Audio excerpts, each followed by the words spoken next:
Assalamualaikum warahmatullahi wabarakatuh. Hai, Ananda kelas 5 yang berbahagia. Kembali lagi di kelas Bu Citra. Hari ini kita masuk ke pembelajaran bab 2 tentang harmoni dalam ekosistem. Tujuan pembelajaran hari ini yang pertama, peserta didik diharapkan dapat menganalisis hubungan antar makhluk hidup pada suatu ekosistem dalam bentuk jaring-jaring makanan. Yang kedua, peserta didik dapat mendeskripsikan proses transfer energi antar makhluk hidup dalam suatu ekosistem. Apa itu ekosistem? Ekosistem adalah suatu sistem yang terdiri dari organisme hidup atau biotik dan lingkungan fisik atau abiotik yang saling berinteraksi dalam suatu wilayah atau area tertentu. Ekosistem sendiri dibedakan menjadi dua. Yang pertama, ekosistem alami dan yang kedua, ekosistem buatan. Ekosistem alami adalah ekosistem yang terbentuk secara alami tanpa ada campur tangan manusia. Contohnya hutan, danau, dan laut. Sedangkan ekosistem buatan adalah ekosistem yang dibuat oleh manusia. Contohnya sawah, waduk, dan akuarium. Ekosistem terdiri dari dua komponen. Yang pertama, komponen biotik, yang kedua, komponen abiotik. Komponen biotik terdiri dari produsen atau autotrof, yaitu makhluk hidup yang dapat membuat makanannya sendiri dari zat anorganik yang ada di alam melalui proses fotosintesis. Yang kedua, konsumen atau heterotrof, yaitu organisme yang memakan makhluk hidup lain. Yang ketiga, decomposer atau pengurai adalah makhluk hidup yang menguraikan kembali zat-zat yang terdapat di dalam tubuh makhluk hidup yang sudah mati. Untuk komponen abiotik atau benda tak hidup, contohnya ada tanah, suhu, udara, air, dan cahaya matahari. Rantai makanan. Rantai makanan adalah serangkaian proses makan dan dimakan antar makhluk hidup berdasarkan urutan tertentu. Dalam rantai makanan, setiap makhluk hidup memiliki perannya masing-masing. Ada yang berperan sebagai produsen, ada yang berperan sebagai konsumen, dan ada juga yang berperan sebagai pengurai.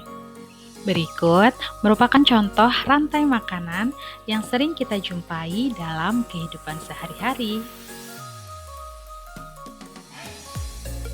Selanjutnya, kita akan belajar tentang jaring-jaring makanan. Jaring-jaring makanan adalah kumpulan dari rantai makanan dalam sebuah ekosistem. Berikut merupakan contoh jaring-jaring makanan yang bisa kita jumpai dalam kehidupan sehari-hari. Transfer energi antar makhluk hidup. Setiap kegiatan memerlukan energi. Menurutmu, dari mana makhluk hidup memperoleh energi? Betul.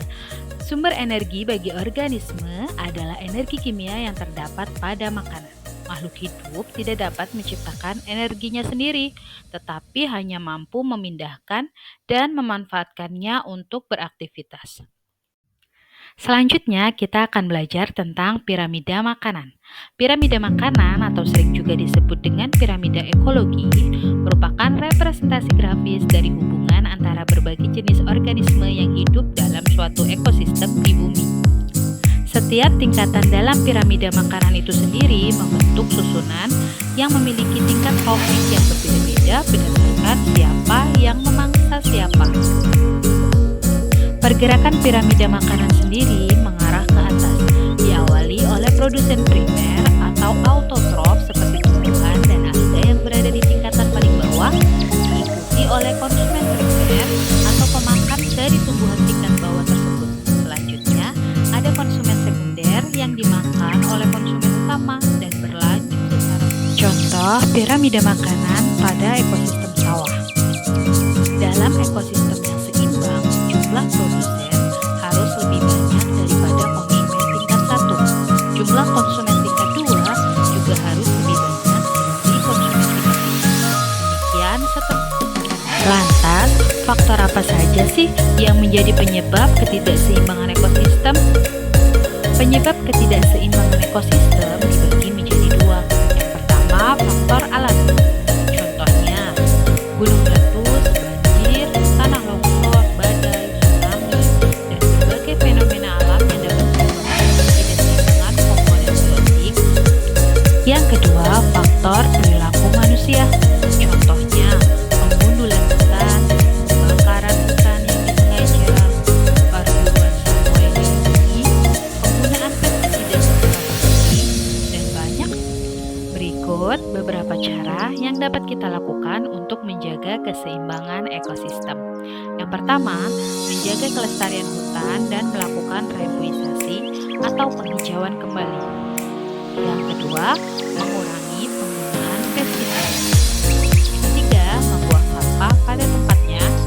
Yang keempat, tidak menangkap hewan sembarangan. Sampai di sini ya pembelajaran hari ini. Sekian dan terima kasih. Wassalamualaikum warahmatullahi wabarakatuh. Sampai jumpa di video pembelajaran selanjutnya.